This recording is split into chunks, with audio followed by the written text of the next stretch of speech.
Sean bienvenidos a esta tercera jornada del campus de Etnografía y Folclore Villa de Ingenio. Tenemos que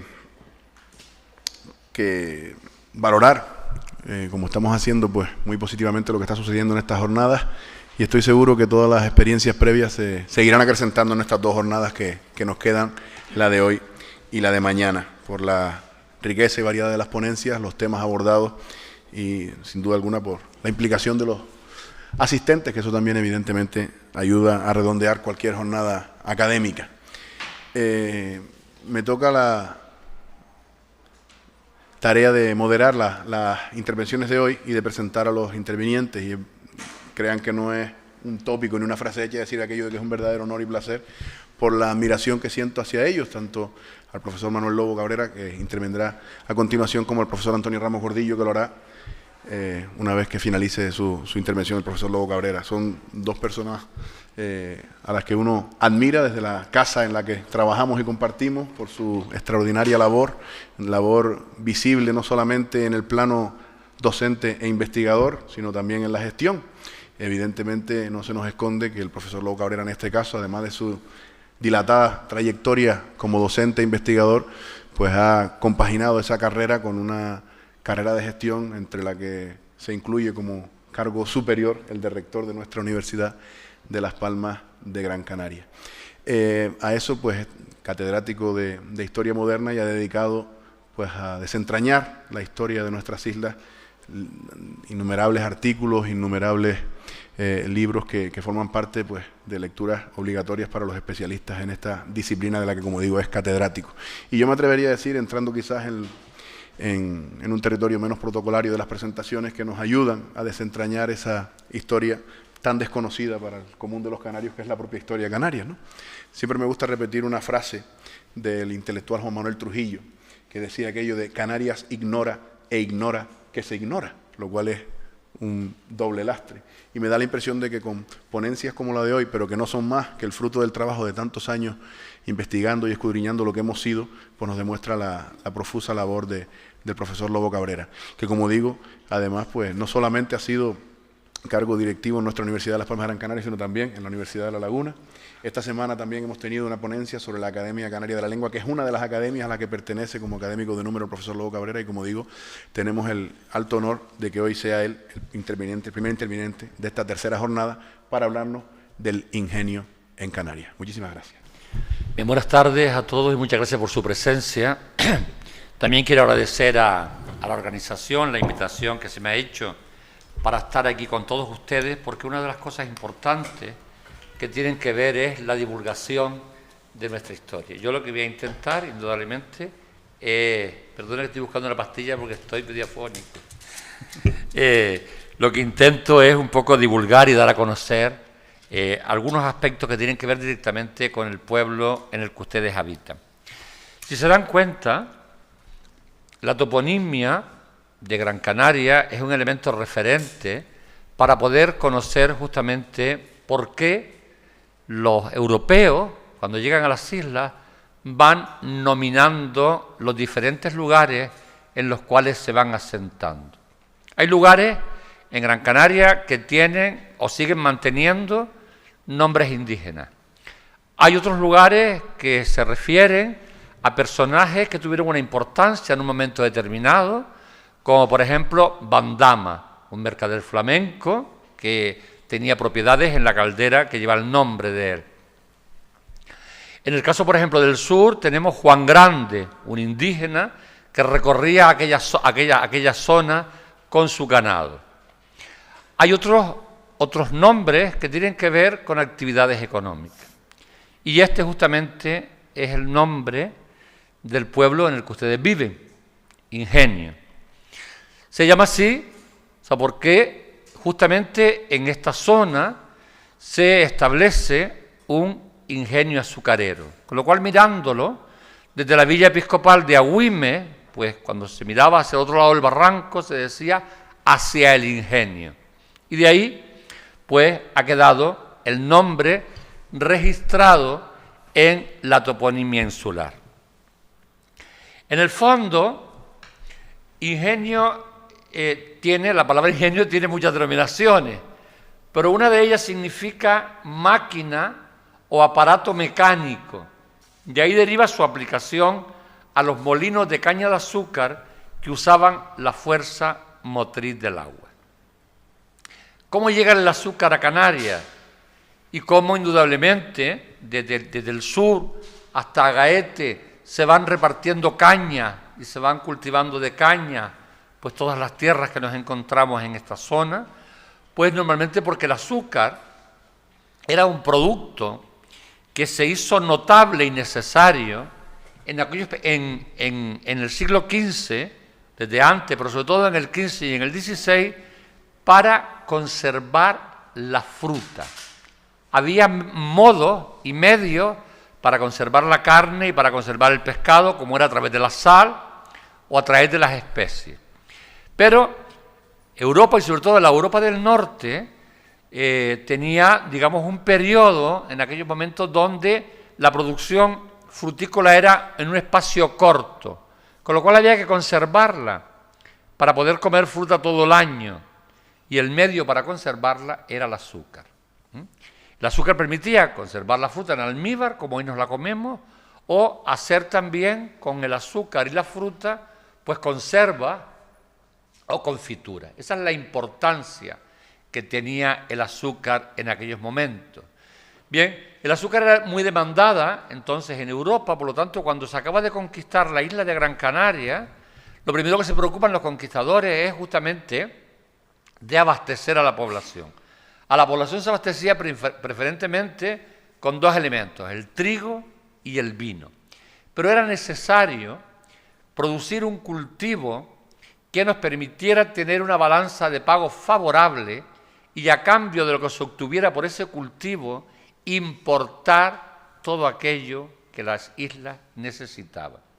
Por lo tanto, a partir de 1484, Pedro de Vera manda a la isla de Madeira a buscar unos esquejes de caña, que son estos que ustedes ven aquí, para plantarlos, y a la vez también trae, juntamente con los esquejes, a los operarios para que efectivamente pudieran poner en marcha las plantaciones de caña.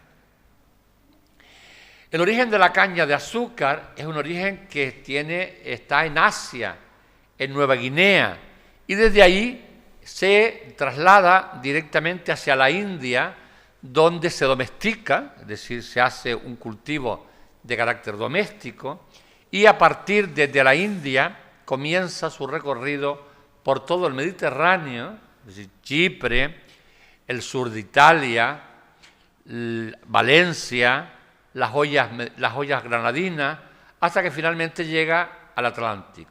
Primero a Madeira y luego llega a Canarias, como les dije.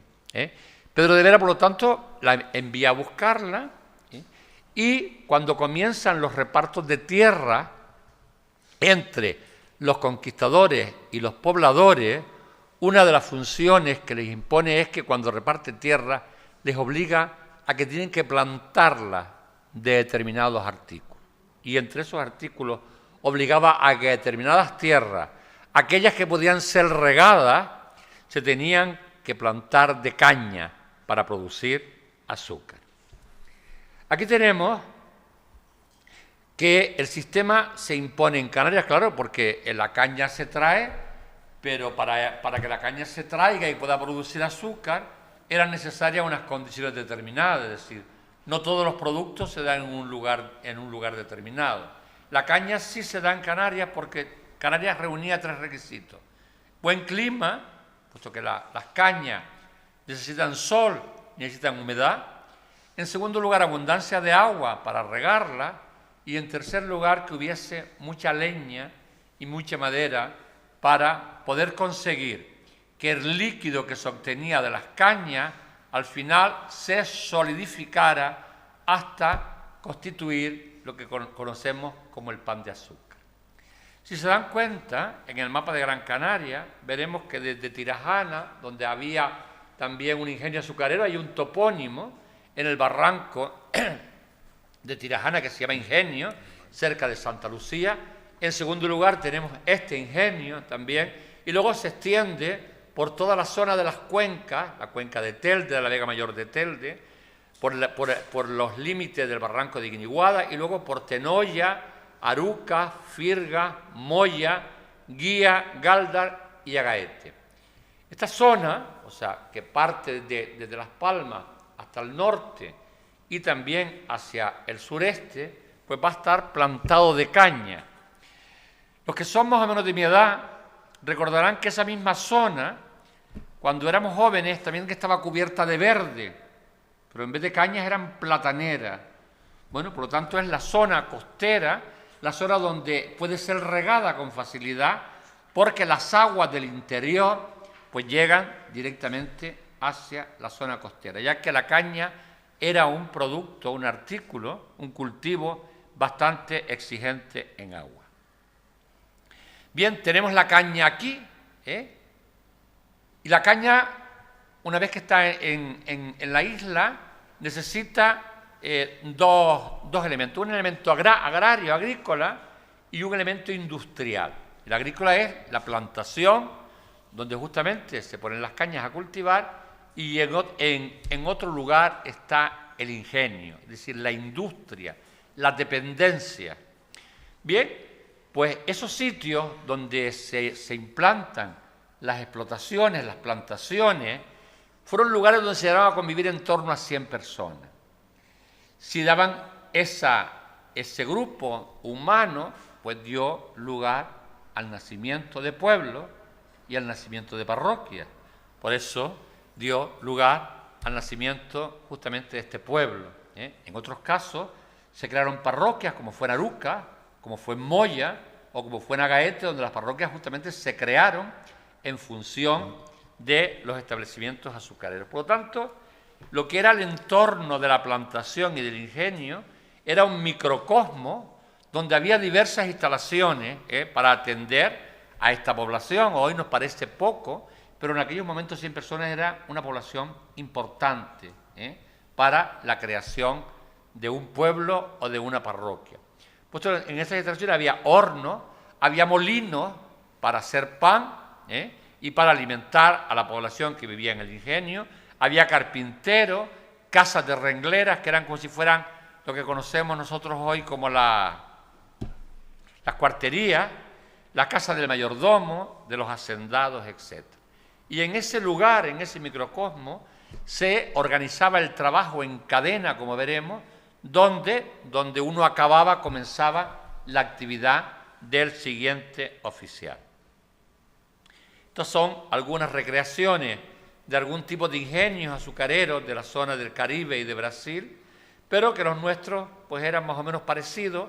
Lo que pasa es que los nuestros lo que dominaba era mucha madera para la construcción. Bien, en cuanto a la organización del trabajo, dentro de lo que podía ser de lo que era este territorio, pues se dividía en dos periodos. Uno anual, que tenía que ver con las plantaciones de caña, puesto que las cañas era a lo largo de todo el año, donde trabajaban preferentemente los agricultores, los cañavereros, como su nombre indica, y los artesanos encargados de reparar las dependencias del ingenio. Y luego había otro temporal. Fíjense, una palabra que usamos hasta la actualidad, que era la zafra. Esta palabra se introduce en Canarias con la caña de azúcar. Zafra significa periodo temporal.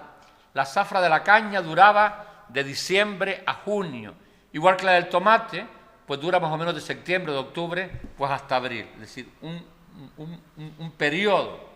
Este término que introducen los portugueses en Canarias luego se lleva a América, puesto que en Cuba también se habla la zafra del azúcar. Y aquí entraban los especialistas dentro ya de lo que eran las instalaciones del propio ingenio. Bien, la primera parte es la parte agraria. Tengan en cuenta que hoy, que esta zona pues nos parecen pues, más desérticas, no hay que olvidar que estuvieron plantadas de caña y sobre todo estuvieron plantadas de morales, sobre todo la zona más hacia naciente, como era la zona de Carrizal, estuvo plantada de morales y hubo en el siglo XVI instalaciones para obtener seda a través justamente de las moreras que se plantaron en esa zona, traídas indudablemente por el obispo. Pues bien, por tanto, la plantación se crea, como comentábamos antes, a partir del repartimiento de tierras. Las tierras eran repartidas y eran obligadas además a que tenían que ser plantadas de caña y se ponían en labor. Teniendo en cuenta que la agricultura de los aborígenes era bastante rudimentaria, pues bueno, para poner en labor las tierras había que romper las tierras, limpiarlas, despedrarlas, es decir, indudablemente poner la tierra en cultivo. Y aquí, en esta actividad, pues participaban los cañavereros, los esclavos, los desburgadores, que ahora explicaré qué es, y los almocreves. Eran el tipo de oficiales que trabajaban en las plantaciones.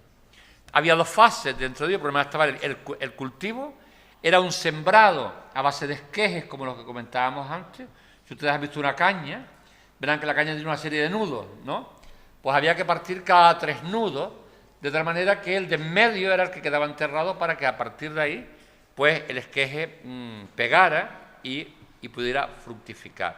En segundo lugar estaba el riego, que era importante. La zona era una zona que tenía agua a través de la cuenca del barranco de Guayadeque y el estercolado, o sea, con lo cual esa era la fase importante. Normalmente, para obtener una cosecha, tenían que pasar 2 años una vez de plantado. Y ese plantón de caña solo daba cosechas 3 años. A los 3 años había que arrancar las cañas y dejar la tierra en barbecho. Era lo que se llama, una palabra que a ustedes les suena mucho, la remuda.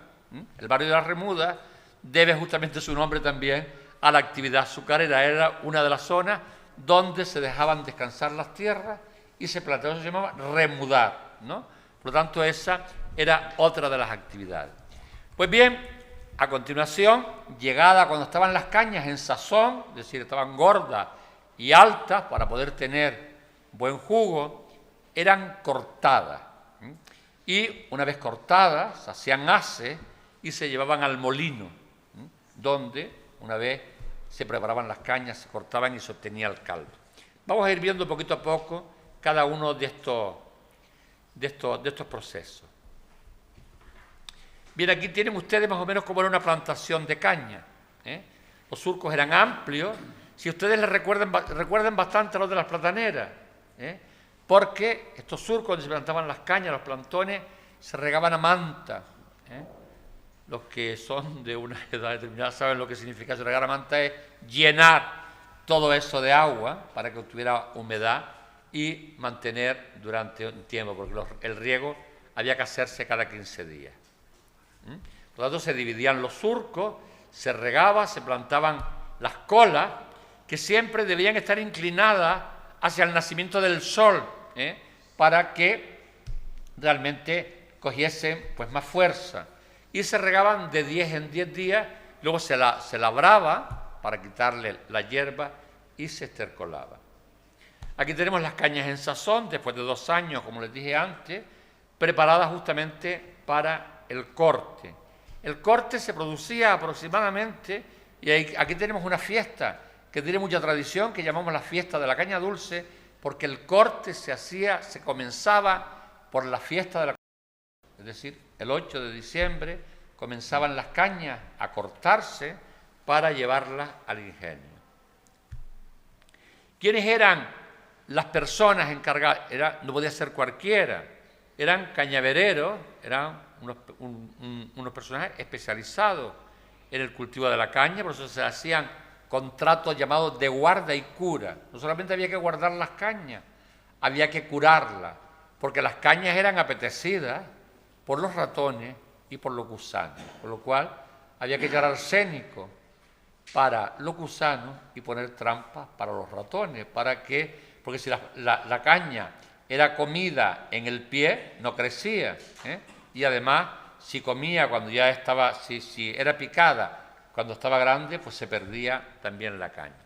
Por lo tanto, eran contratos de guarda y cura, eran contratos bianuales, y además en estos contratos el cañaverero se fijaba la tierra. ¿Qué significa esto? Que tenía que vivir cerca de las cañas. Por eso van surgiendo los núcleos de población, o sea, porque se obliga a que realmente los cañavereros vivieran cerca, ¿eh? Y aquí, en función de la orografía de nuestra isla, pues normalmente la mayor parte de estas personas que se dedicaban al cultivo vivían cerca. Esta luego ha sido una tradición que se ha continuado en el tiempo hasta la actualidad. Los que cultivaban los tomateros vivían cerca también de los tomateros, es decir, que la caña, parece que no, pero implantó una serie de costumbres justamente en lo que fue la tradición agrícola de Canarias. Y luego había un personal auxiliar que ayudaba a los cañavereros, que eran esclavos, porque los esclavos eran los que permitían obtener un producto barato, puesto que al esclavo no se le pagaba sueldo. Los esclavos eran personas sin ningún derecho y con muchos deberes, ¿eh? Por lo tanto, por ello se van a importar esclavos de la costa africana para trabajar en los ingenios azucareros. Una vez que las cañas están ya en sazón, como si dijéramos, entraba este señor, el depurgador. ¿Quién era el depurgador? Un oficial que realizaba una labor importante. Era el que debía cortar las cañas, pero no todo el mundo servía para cortar las cañas. Las cañas había que hacerle un corte rápido y limpio para que luego volviese a brotar. Si la caña se quebraba en el corte, se podría. Por lo tanto, esta era una figura importante dentro de las plantaciones, y una vez que las cañas eran cortadas, tal como ustedes las ven ahí, se amarraban en haces, y en esta fase entran a continuación los almocreves. ¿Quiénes eran los almocreves? Pues los transportistas, los que a lomos de caballo, o preferentemente de camello, que se importan de la costa de África en aquella época, o de burros o de mulos, se cargaban los haces para llevarlos al ingenio, porque a pesar de que el ingenio pudiera estar cerca, pues tengan en cuenta que a lo mejor había que trasladar las cañas desde la parte baja de este pueblo o desde la parte alta, con lo cual no era cuestión de llevarla a lomos de hombres, sino a lomos de animales. Bien, una vez que llegaban las cañas al ingenio, el ingenio era un lugar parecido a esto, con muchas dependencias, puesto que dentro del ingenio, como veremos ahora, había las casas de molienda, las casas de prensa, las casas de caldera, las casas de refinar, las casas de purgar y las casas de secar. Es decir, cada una tenía una dependencia, con lo cual solían ser pues unos lugares muy amplios. Bien, donde primero llegaban las cañas era justamente a el molino, llamado también casa de picadero o de prensa. Puesto que lo primero que había que hacer era sacarle a la caña el jugo. Eran unas prensas parecidas a las que se utilizan para majar la aceituna. Se iban rodando y se iba sacando el primer jugo, y luego a continuación se producía el segundo prensado, que era o bien muy similar al que se utiliza para sacar el jugo del vino. Saben ustedes que con una maroma, una cuerda gorda, se va rodeando, y luego con una prensa, o también a través de este tipo de prensa, una prensa de rodillo, ven ahí unos rodillos donde se van metiendo. ¿Qué se mete? El bagazo. El bagazo es lo que queda, la paja que queda después de haber morturado la caña, y ya se le saca el último jugo justamente ahí. Por lo tanto, era la actividad cortada en trozos, y aquí entraban pues los moledores, los prenseros o esclavos, como hemos visto, y los bagaceros, es decir, los que tenían que retirar el bagazo. El bagazo tenía varias utilidades, o se utilizaba como elemento combustible, porque ya era una paja seca, o también se solía utilizar como estiércol para revolver justamente la tierra y que fuera pues más fértil. Aquí vemos a unos esclavos triturando lo que quedaba, Esta sería la piedra de molino para moltural, vean que es muy parecida a la de las almazaras, es decir, a la de las prensas de aceite, pues, pero esta no iba en sentido tal como está ahí, sino en sentido vertical, para ir golpeando los trozos de caña. Bien, una vez que se obtenía el jugo, había que conseguir que ese jugo solidificara para obtener el azúcar. Por lo tanto, se pasaba, una vez que pasaban de las casas de moler y de las casas de prensa, se pasaba a las casas de caldera. El jugo se cocía en unas calderas de metal, tal como ustedes la ven ahí, de ese tamaño, en primer lugar. Y la cocción era a más de 100 grados centígrados para que el agua que tiene el caldo se fuese poco a poco evaporando. Y además se le adicionaba a veces o ceniza o lejía para blanquear el caldo, que el pan saliese blanco, porque era lo que se demandaba en Europa. Y mediante este proceso se iba evaporando el jugo. Aquí eran necesarios los negros, los esclavos negros. Primero, porque cuando empezaba el ingenio a conseguir azúcar, el ingenio estaba 6 meses ardiendo. Ardiendo me refiero a la fornalla, es decir, los hornos. No podía parar. Se obtenían, había que cortar cada día para 9 calderas.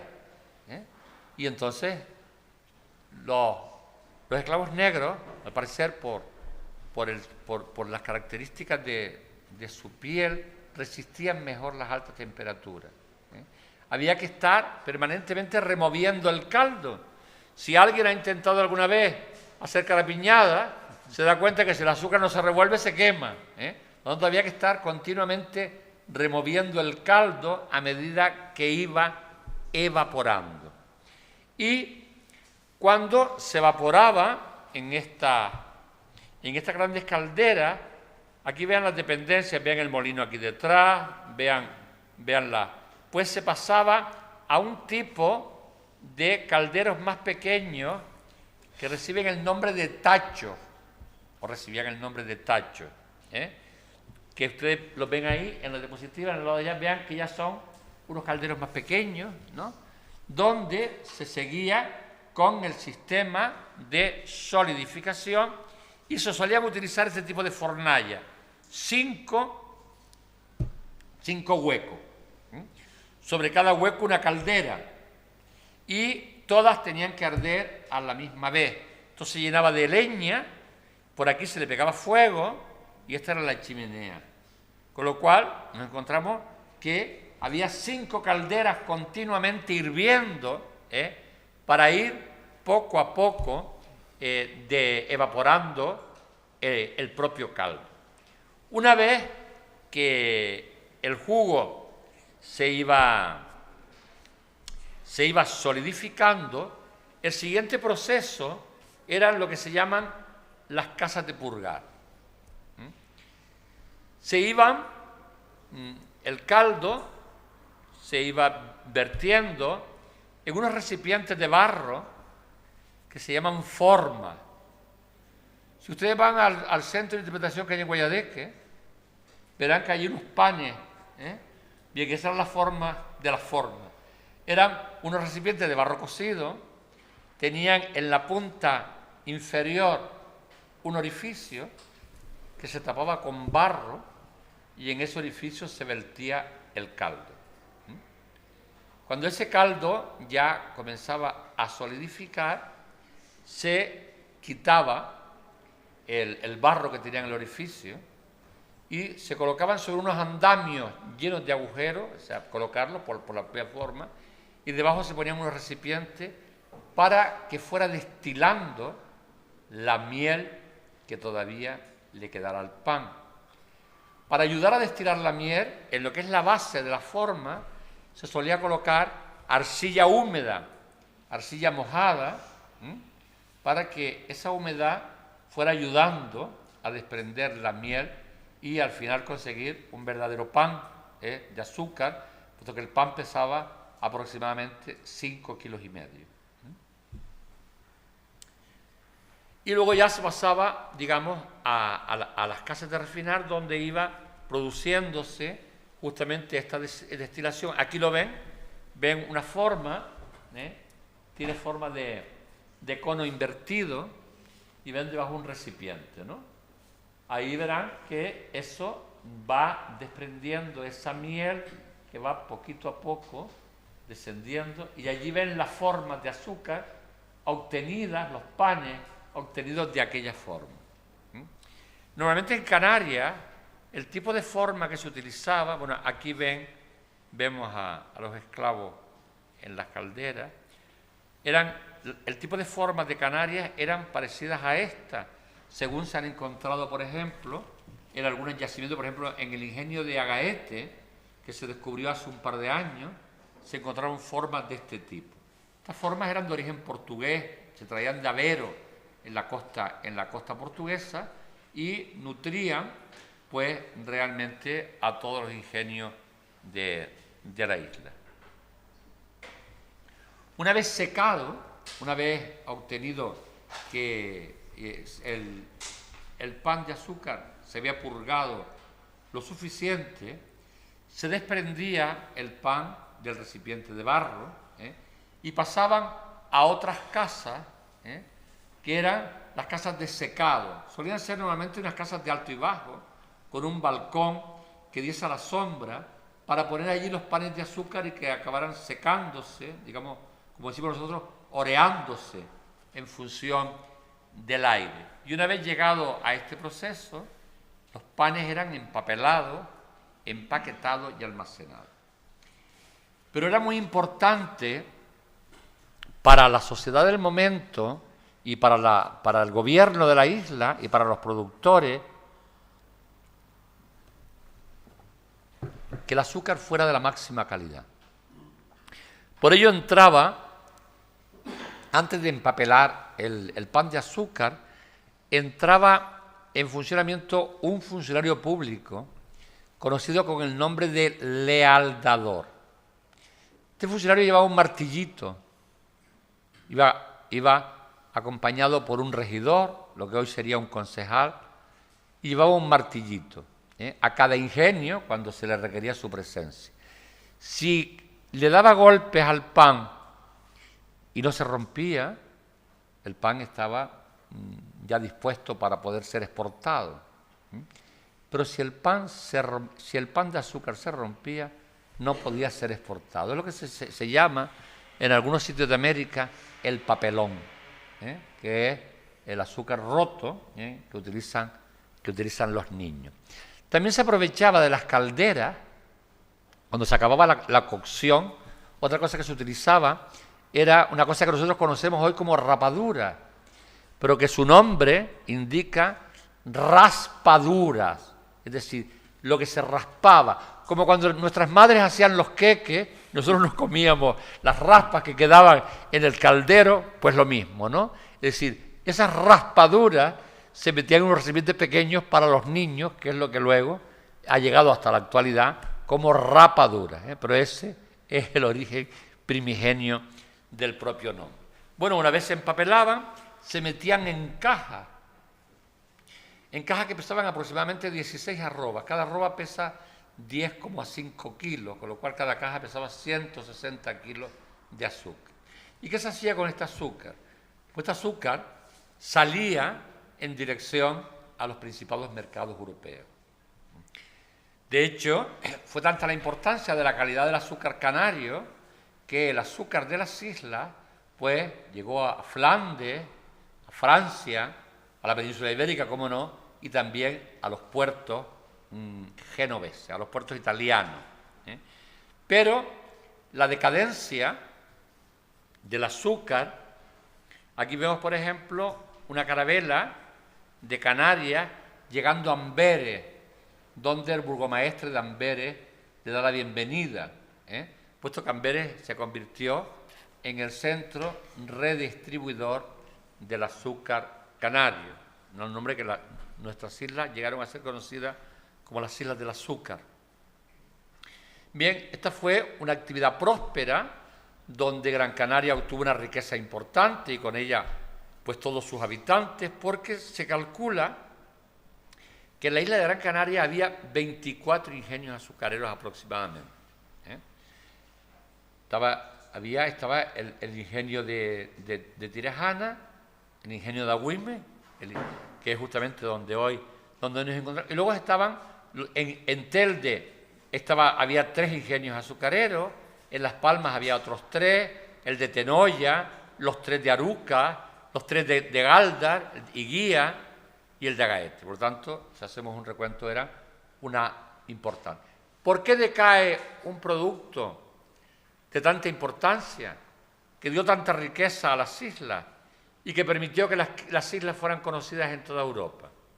Y que además permitió que hoy nosotros conservemos en nuestras islas un patrimonio artístico indudable, como son las tablas flamencas, entre ellas, por ejemplo, el retablo flamenco de Agaete o el de Tacanana en Tenerife, o la gran cantidad de obras de arte que existen de Flandes, que existen en La Palma, o también existen en la Catedral de Las Palmas, ¿no?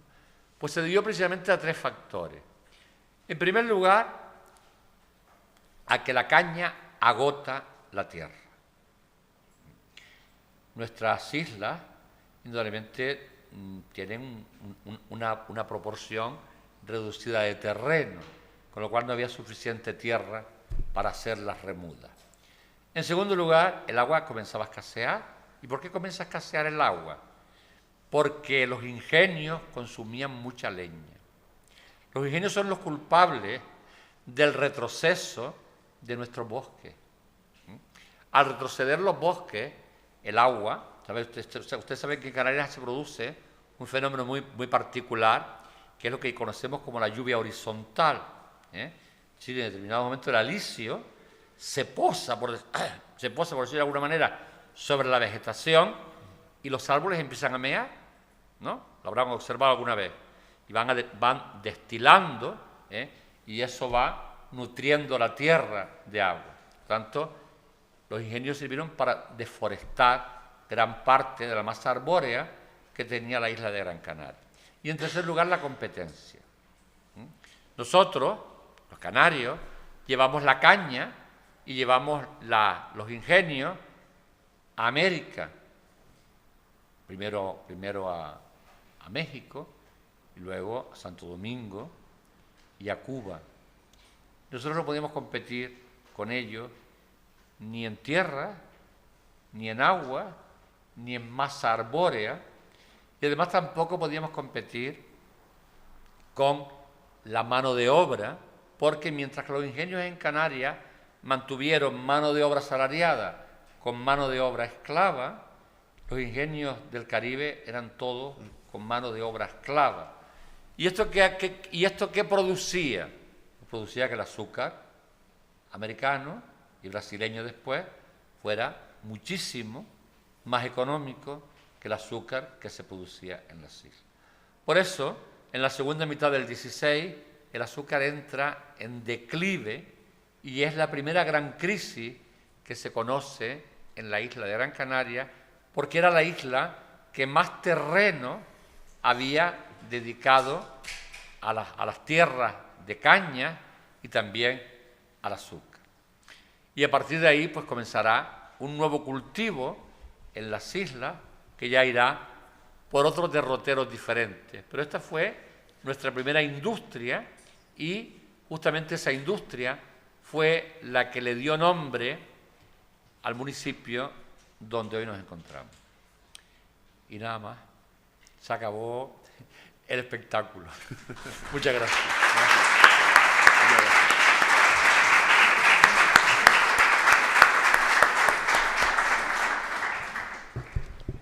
Bueno, damos las gracias, como no, al profesor Manuel Lobo Cabrera por esta brillante exposición que tanto nos ha alumbrado sobre algo que, estando aquí en Ingenio, nos queda tan cerca, ¿verdad? no tanto en el tiempo como en el espacio, pero nos queda cerca. No sé si alguien quiere hacer alguna intervención, quisiera comentar algo.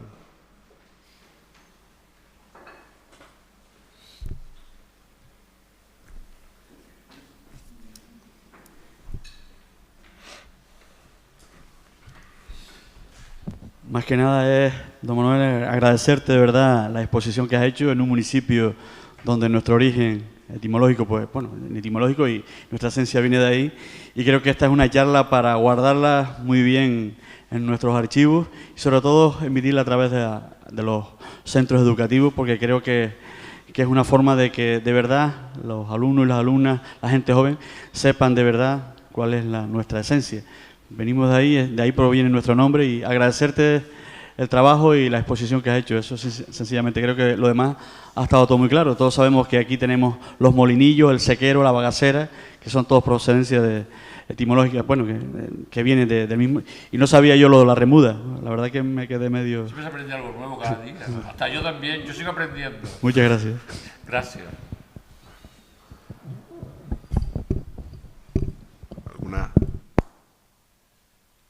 ¿Alguna intervención más? ¿Alguien? Bueno, pues le agradecemos nuevamente al profesor Lobo su intervención y aquí viene con un presente para él como recuerdo de este día.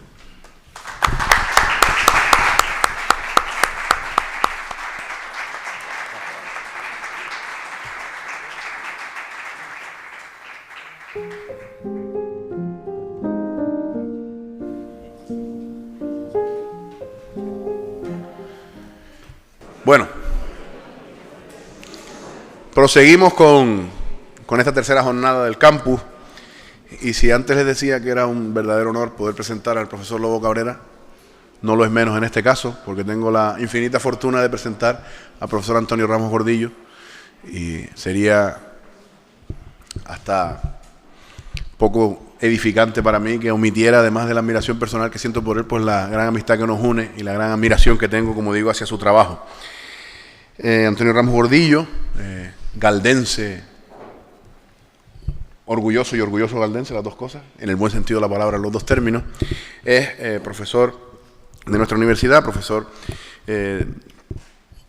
doctor en medicina, director actualmente del Departamento de Educación Física, presidente de la Comisión Antidopaje de Canarias, y bueno, recientemente ha ingresado en la Academia de Medicina, recientemente recibió, el pasado año 2015, el Premio Canarias del Deporte, y bueno, a esa serie de reconocimientos vienen dadas por un incansable trabajo de muchas décadas, tanto en la investigación como en la docencia, como en ese trabajo, como digo, en la Comisión Antidopaje, que tanto bien ha hecho a nuestro deporte, y por eso se le reconoce de esa forma. Hoy precisamente viene a hablarnos de la lucha canaria como seña de identidad, ingenio, un pueblo de lucha. Ya como digo antes, no es azaroso decir que Antonio viene de Gáldar, otro pueblo de lucha también, de mucha lucha también, y hoy va a hablarnos de este tema, y seguro que con su habitual brillantez y magisterio pues quedaremos todos encantados y regocijados de compartir esta tarde, y además con el regocijo añadido, Antonio, de ver a tanta gente de la lucha por ahí que se ha sumado al campus también. Así que adelante, amigos, y vamos a escuchar a Antonio Ramos Gordillo. Buenas noches. En primer lugar, quisiera agradecer, está claro que el debate de la vida tiene mucho que ver con las emociones. Yo tengo la suerte de ser amigo de las dos personas que en este momento comparto mesa, con Geray Rodríguez y con David Castellano. Está claro que yo vengo aquí porque de alguna manera yo me siento implicado con aquellas personas que se comprometen en el proceso de la vida, con esas cuestiones que hace posible que los pueblos puedan seguir transmitiendo su conocimiento a través del tiempo. Yo soy uno de los invitados que el amigo David Castellano, en las dos últimas, precisamente, celebraciones del festival, pues acudo con esa alegría de valorar algo que es muy difícil encontrar en cualquier otro espacio de Canarias. Por esa razón, desde el momento en que me lo dijo, Geray me llamó y me generó un enorme trastorno, porque al generarme ese trastorno era hablar de algo que a mí me apasiona, pero que yo tenía que buscar en los adentros, porque me salía de mi campo, y como cuando se juntan el conocimiento y las emociones, siempre vienen cosas alrededor que no son fáciles de manejar. Fíjense si no son fáciles de manejar, que por supuesto yo no me puedo quedar sentado. Yo soy que lo grabe la televisión, un culo inquieto. Y entonces, claramente, si me quedo de pie sentado, van a pensar que soy alto como ellos y el tamaño mío es el que tengo. Por eso he logrado derrotar a gente que desgraciadamente no juega limpio. En esa línea, agradeciendo muchísimo al presidente de Coros y Danza de Ingenio, David Castellano, a Geray Rodríguez, que me hayan invitado. Yo soy tan feliz de estar aquí y además viendo gente que se ha puesto ropa de brega o que ha trabajado mucho tiempo en la lucha canaria, que voy a intentar transmitir aquello que de alguna manera es mi sentir y mis emociones. Pero que no piensen que cuando hablo Ingenio, un pueblo de lucha, voy a hablar de Ingenio, de la lucha canaria en Ingenio. Eso sería un absoluto atrevimiento por mi parte, pero sí que quisiera dar unas pinceladas. Yo creo que el debate viene fundamentalmente por eso. La lucha canaria como seña de identidad. Sobre todo porque muchas veces estamos hablando de la identidad, nos rasgamos las vestiduras y desgraciadamente en momentos determinados la identidad no aparece por ningún lado. Entonces, en esa línea me voy a situar. Con permiso de mis amigos, me voy a poner de pie. A ver, pensemos lo siguiente. Cuando Geray me plantea el debate de venir a hablar, el primer pensamiento, está claro, iba a ser de lucha. Y yo como me lo planteé teniendo en cuenta eso, la lucha canaria como seña de identidad. Y luego verán por qué razón tenía que tener ese título. Y está claro que en ese apartado, Ingenio, un pueblo de lucha, ni puedo ignorar los 200 años, ni puedo ignorar los 70 años. Pero me decía precisamente mi amigo David Castellano cuando entraba, que el alcalde de este pueblo, Juan Díaz, en nuestra época de estudiantes en La Laguna, él me tiraba a mí, porque yo le prestaba la ropa a él. Es decir, la ropa la compartíamos porque ropa poca había. Entonces, en esa situación, Juan y yo, pues manteníamos ese contacto diario. Bueno, el debate es que yo me dejaba caer porque después, posteriormente, le iba a dar clase al hijo y no quería tener problemas personales con él. Y mi mujer le iba a dar clase a la hija, con lo cual no iba a haber problemas familiares de ningún tipo, partiendo de esa premisa. El debate es este. Miren, si hablamos de lucha, tenemos que situarnos en el contexto. Porque cuando hablamos de lucha, está claro, nosotros podemos terminar en lo que queremos terminar, pero la lucha claramente es esto, una práctica lúdica que además está vinculada a la historia de los pueblos, especialmente de los pueblos y de las civilizaciones. Pensemos que en cualquier momento, cuando estamos analizando ese debate, nosotros podríamos tener en cuenta que, por ejemplo, esa estatua de bronce de Heracles luchando precisamente justo en el siglo II antes de Cristo, que ya nos demuestra algo que quiere decir que probablemente cuando estamos hablando de deportes, cuando estamos hablando de lucha, la lucha es uno de los deportes más antiguos. Pero claro, decirlo así, sin fundamentación científica, sería un grave problema. Por eso la pregunta es, si nos preguntáramos claramente cuál es el deporte más antiguo de la Tierra, tendremos que fundamentarlo, porque si yo me atrevo a decir algo, será porque lo avala el estudio que se ha podido encontrar para poder valorar que eso precisamente es así. Pues bueno, no hay vuelta de hoja. La respuesta que podríamos encontrar en cuál es el deporte más antiguo que existe en la Tierra, precisamente viene por un manual de hace 2000 años que demuestra que es la lucha. Y es un manual que ha sido encontrado hace menos de un mes, por lo menos ha sido publicado hace menos de un mes. Ese manual es este manual que está aquí. Precisamente está escrito, de alguna manera, está escrito en griego y consiste precisamente en papiros superpuestos y data del año 150 a.C., de tal manera que daba una serie de conductas, de condiciones y sobre todo de instrucciones para practicar bien y mejorar el deporte de la lucha. Es más, ahondando precisamente en ese descubrimiento de ese papiro, el hallazgo yo diría que es histórico, porque precisamente las escrituras más viejas sobre un deporte jamás vistas. Pensemos que esto, entre otros, uno de los científicos que precisamente lo descubrió, lo pudo encontrar, es Roy Smith, y exponían algo interesantísimo, de tal forma que decía: coja el brazo por donde su oponente le ha agarrado, aparte su brazo izquierdo y lance un ataque de barrido con su pie izquierdo, o cuando le ataquen por su lado derecho, discuta con su pie diestro y reaccione por el zurdo. Como ven, ya comienzan a detonar lo que podría significar un ataque y una defensa. Son algunos de estas cuestiones los consejos que aparecen precisamente en esta escritura, que ha logrado demostrar, gracias a la ayuda de la ciencia, que precisamente la lucha guarda el privilegio de ser el deporte más antiguo de la historia. Y ahora añadimos lo que decimos siempre los que investigamos, al menos hasta que nadie demuestre lo contrario. Entonces podríamos hablar de otra cuestión, pero en este momento es el deporte más antiguo de la historia. Y entonces el debate me llevo a la situación de encontrar, sabiendo que la lucha es el deporte más antiguo de la historia y que todos los pueblos han luchado especialmente para tener una supremacía, ya no solo en el arte del combate y de la guerra. No olvidemos que nuestro pueblo también utilizaba el beñesmén, donde hacían unas prácticas lúdicas, donde existía precisamente la lucha, y era un momento de remanso y de paz para que se pudiera practicar. Bueno, todos sabemos precisamente que la lucha canaria es un deporte tradicional. He hablado una y mil veces durante esta semana con mi compañero de juegos y deportes autóctonos para evitar tener el trastorno de poder mezclar cosas que no debo mezclar. Y en esa situación me sitúo. La lucha es un deporte tradicional. Pero además, yo creo que no lo escondemos, es el deporte tradicional de mayor trascendencia que pueda existir en las Islas Canarias. Pensemos que esa lucha, de alguna manera, si tuviéramos que hablar de las modalidades de lucha, y yo solo me voy a centrar en la lucha canaria, podríamos hablar también de la lucha del garrote y del juego del palo, porque también se consideran como luchas, pero nos centramos en la lucha canaria. De tal manera que pensemos lo siguiente, yo creo que a poco se les puede pasar desapercibido que la lucha canaria es uno de los legados más importantes que nos han dejado el pueblo aborigen.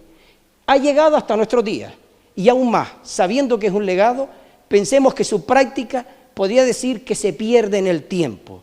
Está claro que señalar todo eso tiene que ir unido a un conocimiento científico avalado por todo lo que podamos haber encontrado en el tiempo.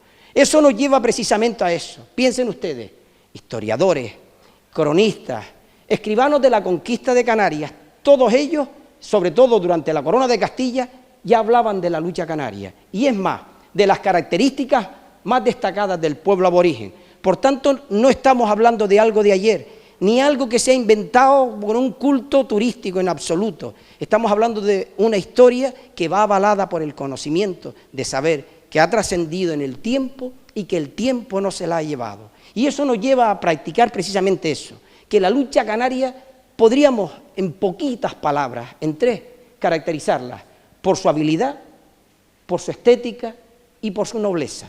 Y piensen que la palabra estética es quizás la que más le ha dado al campo cultural la posibilidad de encontrar, tanto desde el punto de vista literario, pictórico, escultórico como artístico, las posibilidades de crecer. Y he buscado para poderlo precisamente demostrar, y que me va a llevar a que cuando Geray decía, Galdar, un pueblo de lucha, cuando yo le preguntaba esta mañana a mi compañera de despacho, dime pueblos de lucha, me dijo los pueblos de luchas que había. Y estoy seguro que si preguntamos, todos coincidimos en el tiempo cuáles son los pueblos de lucha, al menos los que tradicionalmente siempre tenían por norma intentar que existiera y que continuara la lucha canaria. En esa línea pensemos lo siguiente, pensemos que como principio básico la lucha canaria es sencillo, desequilibrar, y desequilibrar al contrario hasta hacerle tocar el suelo con cualquier parte del cuerpo menos con la planta de los pies. Por tanto, estamos diciendo que para utilizar ese desequilibrio utilizamos claramente desde la terminología técnica que en la lucha canaria se utiliza lo que llamaríamos una maña, que en resumidas cuentas en otra actividad deportiva sería utilizar una técnica en cualquier otra modalidad. Bueno, pensemos que además esas mañas o técnicas podían ser de manos, de pies, mixtas, de caderas, etcétera. Bueno, yo creo que uno debe situar, porque voy a hablar de lucha, voy a hablar de emoción y sentimiento y sobre todo de fundamento de lo que ha ocurrido y lo que puede pasar. Si yo tuviera que situar, la lucha canaria la situaría claramente en el contexto en el que todos sabemos que se mueve, precisamente en el territorio canario, en las Islas Canarias. Todos sabemos que la lucha hoy en día sigue siendo practicada a excepción de una isla, precisamente La Gomera, donde no hay competición. Pero si hubo un esfuerzo por alguien que mantenga una amistad personal, precisamente Benigno Mallín, en un tiempo para intentar que en esa isla también pudiera salir el debate de la lucha. Desgraciadamente, a pesar de que sí en los colegios, no en la realidad competitiva ni en la realidad de deporte tradicional. Por eso el debate para situar la lucha canaria, yo creo que es de la forma más sencilla, de la manera en que muchas veces lo escuchamos a través de los medios de comunicación. Yo creo que la manera más sencilla de situarla es indicando la canción. Y yo creo que no tiene vuelta de hoja. La lucha canaria es mano al calzón y a la espalda, genio, destreza y valor, y limpieza en la mirada. Y yo creo que, partiendo de esa premisa, tenemos que tener claro. Yo creo que, desgraciadamente, en el tiempo hemos perdido muchas cuestiones. Primero, porque creo que a veces no siempre se explican por qué deben cambiar las cosas. Y las cosas cambian, y nosotros cambiamos. Y no nos olvidemos, nada es permanente. Las cosas deben cambiar. Pero también pienso que muchas veces hay un cierto miedo escénico a realizar ciertos cambios. Y yo creo que esos cambios a veces tenemos que ser conscientes de que es una manera de poder aproximarnos sin cambiar los signos de identidad, porque lo que identifica no puede ser cambiado, pero sí a hacer aquellas cuestiones que de alguna manera pueden resultar una mejoría. Eso me lleva claramente a lo siguiente. Primer signo de identidad, el terrero. El terrero, bien dicho con la palabra terrero y no de otra manera. El terrero, lugar donde precisamente se desarrolla esos enfrentamientos entre dos adversarios que nunca enemigos, en el cual a través del desequilibrio alguien quiere precisamente vencer al compañero. Teniendo en cuenta además que la característica fundamental de la lucha canaria ya no es solo que el terrero tiene unas características, sino que precisamente el suelo en el cual se pisa tiene la característica de ser utilizada la arena. El terrero es un lugar, y yo diría, si pudiéramos remontarnos en el tiempo, sagrado, porque precisamente en el momento en que el equipo, precisamente en ese terrero, se celebra la luchada, hay algo que se produce de manera importantísima. Y no es otra cosa que la utilización de la ropa de brega. La ropa de brega que viene a ser, que tiene su ritual, incluso para ser puesta en el deportista practicante de lucha canaria. La ropa de brega, no olvidemos, lucha canaria, deporte de agarre. Si la ropa de brega no sirve para agarrar, entonces comenzamos a confundir el sentido del cual nosotros tendríamos que tener muy clara la situación. Esa ropa de brega, que de alguna manera es la que me va a permitir el agarre con el adversario, insisto, nunca con el contrario, hace posible que haya cambiado en el tiempo. Es verdad, hemos cambiado de manera de luchar, desde la mano metida a cualquier otra situación, y cómo ha ido cambiando esa ropa de brega. Por esa razón, es fundamental que a esa ropa de brega y a ese terrero siempre le va a codificar el equipo. Algo que caracteriza a la lucha canaria, 12 luchadores por bando. Vence aquel que primero sea capaz de derribar los 12 contrarios. De tal manera que en esos 12 bregadores vuelve a ser un signo de identidad, porque en las categorías inferiores ya sabemos que hay otra manera de luchar, precisamente todos contra todos, en los juegos donde normalmente son 6 los luchadores por equipo. Sabiendo que ese es el equipo, solo por una curiosidad, y no es aquí, siempre recuerdo, y además por la lectura continua, por ejemplo, de ese famoso equipo que era la fila india, que precisamente salía en el campo del terrero de la Dargoma. Partiendo de ahí, hay algo que se convierte en vital, y es el saludo de inicio. En la lucha, la conversación existe no solo en el después, sino en el antes de la propia actividad deportiva. Ese saludo de inicio en el cual precisamente hay algo importantísimo. Incluso ya no es solo el saludo, sino la limpieza de la camisa, especialmente donde ya hayan competido intentando quitar la arena. Por esa razón, en ese saludo de inicio, a continuación llega algo importantísimo, la posición de brega, lo que con tanta dificultad se posibilita para los que realmente ejecutan una acción de máxima dificultad, que no son precisamente los deportistas, sino los árbitros que tienen que dirigir situaciones de máxima conflictividad. Y está claro que este es un punto oscuro que yo creo que necesitamos en un momento determinado, que sea de una manera tan uniforme que está claro que el criterio es subjetivo. José Bergamín, cuando le preguntaron, bueno, pero usted es subjetivo, él respondía claramente, claro que soy subjetivo, porque soy sujeto. Mientras sea sujeto, seré objetivo. Si algún día soy objeto, objetivo seré. Dentro del mayor campo de posibilidades, ser objetivo en esa aplicación del reglamento, que no sea diferente en una isla que en otra, porque cuando eso ocurre, ya comenzamos a tener trastornos. Y de ahí parte lo que llamamos las mañas o técnicas, 1001. Sabemos perfectamente la manera de ejecutar. No entramos en ese debate de cuáles son, ni de alguna manera cómo se pueden realizar. Está claro que las mañas definen precisamente las posibilidades de que aquellos que acuden a una actividad deportiva competitiva puedan estar más o menos de acuerdo a aquel lugar donde han acudido precisamente por la estética que hayan sabido precisamente ejecutar los deportistas. Mañas que al final van a terminar en un resultado determinado. Y todos sabemos, hemos dicho, desequilibrar.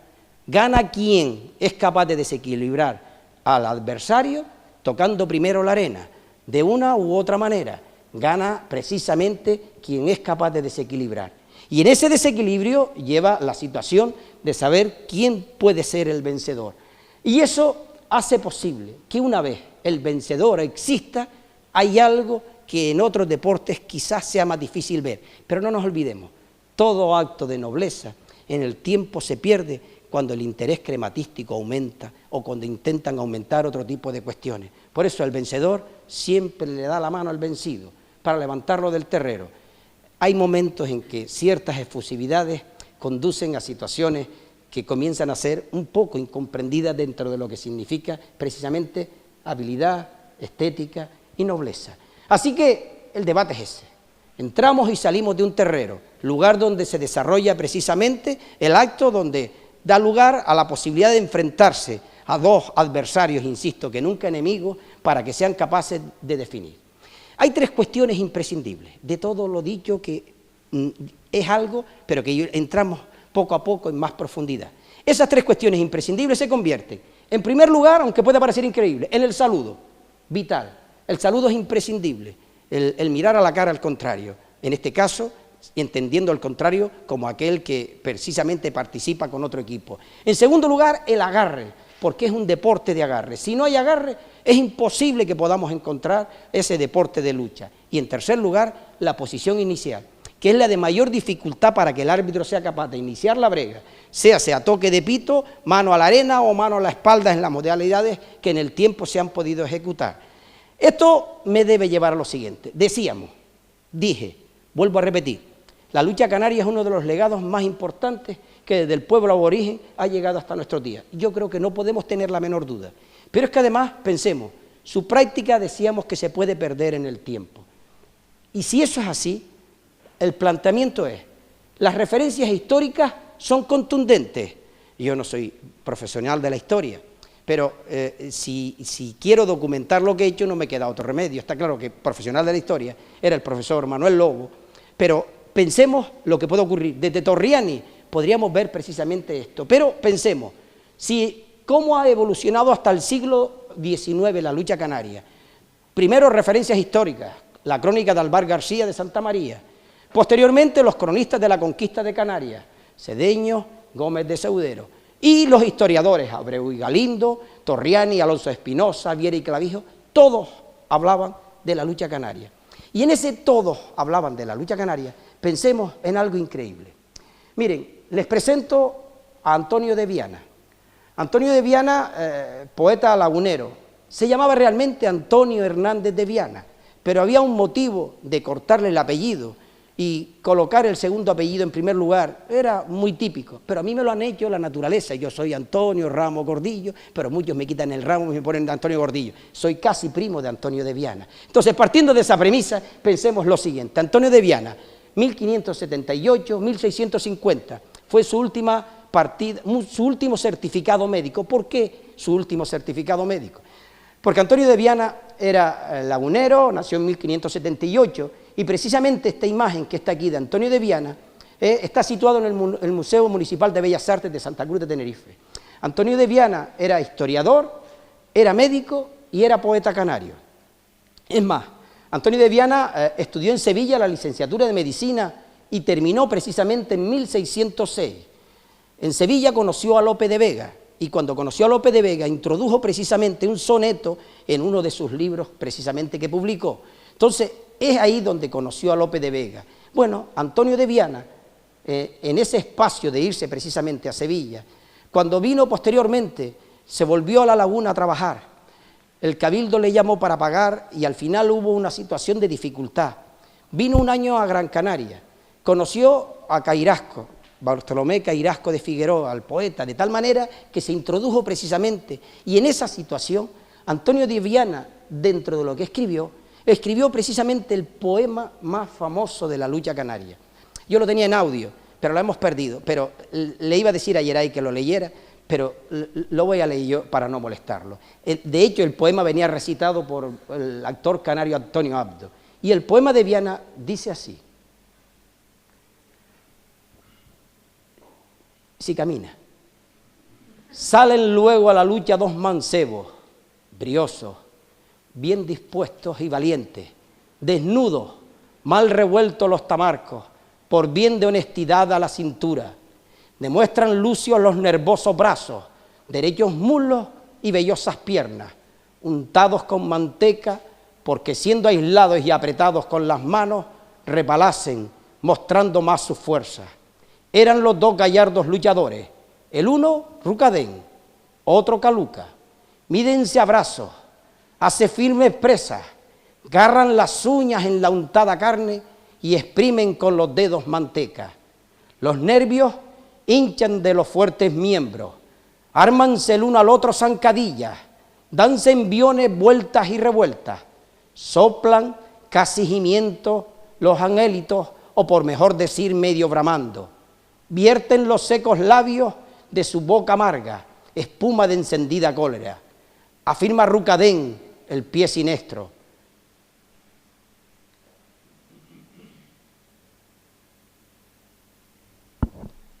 cargóse sobre el cuerpo de Caluca, mercele un poco y con el diestro brazo le arroja en tierra de una gran caída. Admira a los presentes su braveza, queda mantenedor en el terrero.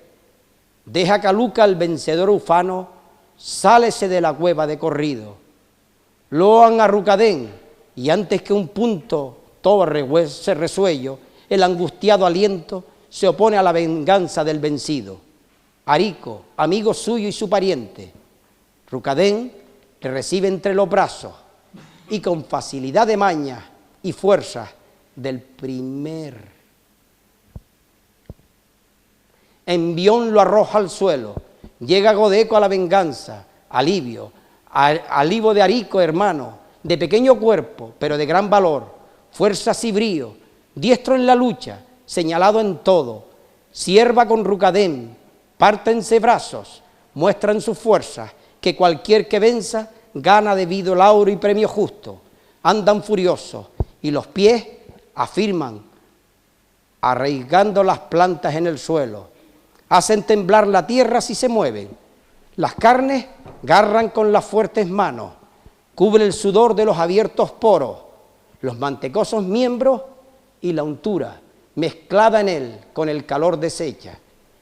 Corre bañando a gotas todo el sino, andan a vueltas, danse en recios golpes y en los tobillos acerco, y al final los árbitros justos deciden. Así terminaba. Visto lo visto, y una vez valorado el poema de Viana, que ya habla precisamente de esa historia, la lucha canaria tiene tres etapas perfectamente diferenciadas.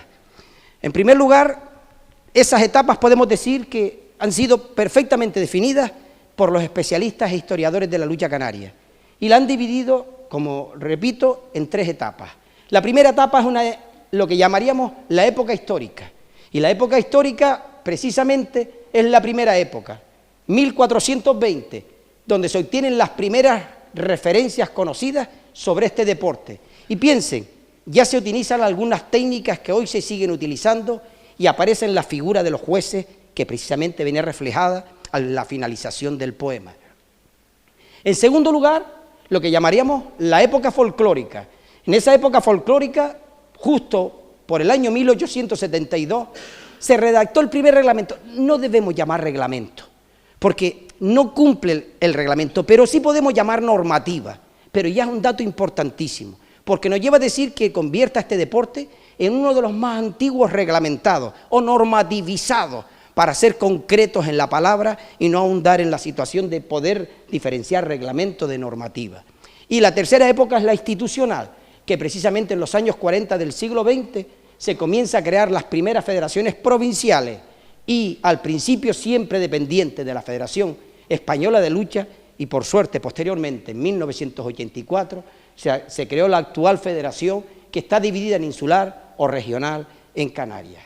Si tuviéramos que evocar imágenes que nos puedan situar en el contexto del tiempo, precisamente tenemos esta foto que creo que es en el cine, en lo que sería el Circo Cuyá, en 1895-1898, o esta otra que es una levantada en la Plaza de Toros de Santa Cruz de Tenerife en 1927, la pongo porque era el año en que nació mi padre, ese año en 1927 donde precisamente podemos ver esa Plaza de Toros que yo tuve la suerte, con algunos amigos de los que incluso están aquí adentro en este momento, de poder ver grandes luchadas entre selecciones de Gran Canaria y de Tenerife. A continuación, esta luchada que se produce en el barranco de Guiniguada en 1937, justo en la calle que tiene un nombre muy característico, Terrero, que precisamente es el nombre del lugar, el espacio donde se ocupa para poder luchar. Y esta otra que está aquí, que es la luchada en la Plaza de Toros de Santa Cruz, cuando veíamos precisamente la cantidad de gente que acudía con las personas nobles, que junto a las personas buenas que decidían en ese instante. Hay otra luchada que es una agarrada en Gando, en Gran Canaria, en 1905, y esta otra que está aquí, que es una agarrada en Tenerife entre 1900 y 1906. Teniendo en cuenta todo esto, está claro que la lucha canaria tiene una dimensión cultural. Es una dimensión cultural que nadie puede obviar en ningún momento. He intentado hacer un recuento que no ha sido fácil. En serio que le he quitado muchas horas a la noche para precisamente poder encontrar todo esto. Y esto me lleva a esto, a manifestaciones plásticas, a manifestaciones escultóricas, a obras literarias y a manifestaciones musicales. Me voy a quedar con las plásticas y escultóricas, citaré las literarias. En las plásticas pensemos, podemos hablar de todos los artistas que de alguna manera han podido ejecutar acciones relacionadas con la parte que dominaban, Felo Monzón, Julio Ojeda, Antonio Padrón, Manuel Ruiz, Pepe Dámaso, Rafael Santana, Alberto Manrique, Mercedes Mariño, Manuel Sánchez, Cristóbal Velázquez, Lola del Castillo, Pedro González. Imágenes, esta de Felo Monzón o esta otra de Antonio Padrón, que a mí me evoca muchos recuerdos y luego lo matizaré por qué. Esta de Antonio Padrón, que precisamente un pintor indigenista, a los cuales cuando vayan por Galda, aparte de echarse un callito de cebolla para que puedan llorar adecuadamente y sin pena, sean capaces de acudir precisamente a la casa de Antonio Padrón para que vean todo aquello que muchas veces nosotros en el tiempo hemos pensado que hemos perdido, cómo fue capaz de reflejarlo de una manera tan interesante. Aquí tenemos a Pepe Dámaso, y Pepe Dámaso, que tiene unas cuantas obras relacionadas con la lucha canaria, precisamente aquí tiene una que es el friso de la lucha, que habla de la primavera, habla del verano, habla del otoño y habla del invierno. Aquí tenemos otra de Juan Borges Linares, también persona de mi pueblo y un escultor fundamentalmente muy interesante. Aquí tenemos una de la luchada de Salvador Sánchez Borito, precisamente la que él utilizaba, de Francisco Ortega. Y aquí tenemos Manuel Ruiz Rodríguez, un óleo. Y aquí, precisamente, este es el libro que escribió Pepe Rivero, la portada. Pero este libro tiene algo importante. Para mí, por lo menos, lo sigue teniendo porque lo veo todos los días del mundo. Me explico, no el libro, sino el lienzo. Precisamente, en esa portada del libro, aquí vemos algo más de Fernando Julio y aquí vemos de un Pierres Torres. De tal manera que llegamos a Mercedes Mariño y pasamos por Lola del Castillo. Las manifestaciones escultóricas, pues miren, figuras policromadas de los luchadores que están en Teror del siglo XVII, Santiago Barda, monumento a la lucha canaria, Enrique Ceja, Fernando Mena, Soledad del Pino, Rosario Domínguez Charina, que tienen que conocer porque precisamente es la escultura que tienen aquí ustedes. Aquí tenemos Manuel González, José Luis Marrero, Paco Sánchez, y aquí tenemos, título La lucha, aunque no tengo el año, esta es de Paco Sánchez. Esta que está aquí es de José Luis Marrero, que está en la rotonda del cruce de Arinaga. Esta que está aquí, precisamente la de ustedes, la de María del Pino, la de Charina, la que está en la rotonda de acceso a los institutos. Que ahora hago un momento. yo decía antes que era un tema de emociones. Cuando yo terminé la carrera, el primer lugar donde trabajé fue precisamente en Ingenio, con lo cual esas emociones tuve la suerte de en esas noches de guardia conversar con muchos luchadores, por supuesto ya jubilados porque en el tiempo ha transcurrido bastante, pero fue el primer sitio donde yo trabajé como médico, aunque después posteriormente me dediqué a otra situación. Luego tenemos aquí mucho más, la de Manuel González Muñoz, y aquí tenemos precisamente en mi pueblo la de Juan Borges Linares, que además Juan Borges se dejó asesorar precisamente por un luchador para saber exactamente esa pardelera que estaba utilizando, hacia dónde tenía que utilizar la cabeza, girar la cabeza para que la pardelera fuera ejecutada correctamente y pudiera tener un buen remate. Y aquí tenemos precisamente la otra que queda. Y luego tenemos de Fernando Mena en Tegueste, estas dos que están aquí. Manifestaciones literarias, miren, Cabrera Melián, Diego Crosa, Luis Doreste, Francisco Tarajano, Salvador Sánchez Borito, Manuel Verdugo, Domingo Manrique, Pérez Arma, Gonzalo Díaz, Millares Carló, García Cabrera, Acosta Quintero, Juan José Enríquez, Pedro Padilla, Juan Martín, todos ellos han hecho. Pero yo les decía que había una que precisamente yo la miraba todos los días, la miro todos los días, la sigo mirando todos los días. Precisamente es una cuestión relacionada con el tiempo, justo porque, ¿por qué? Porque miren, Antonio Padrón Rodríguez, les decía, el pintor indigenista, hizo este cuadro, pintó este cuadro, La lucha canaria, pero además no solo pintó el debate de la lucha canaria, el cuadro de la lucha canaria, sino todo lo que está alrededor se corresponde con esa estructura de que en el momento el pueblo vivía y él era capaz de descifrar. Y además me gustaba tanto que en la última exposición que se presentó precisamente en la Casa de Colón, fui a verlo y me hice una fotografía porque es un cuadro que a mí representa muchísimo el verle continuamente. Y eso me lleva a esa cosa. Yo me siento aquí y esto lo tengo siempre frente a mí. Por tanto, la lucha la veo continuamente.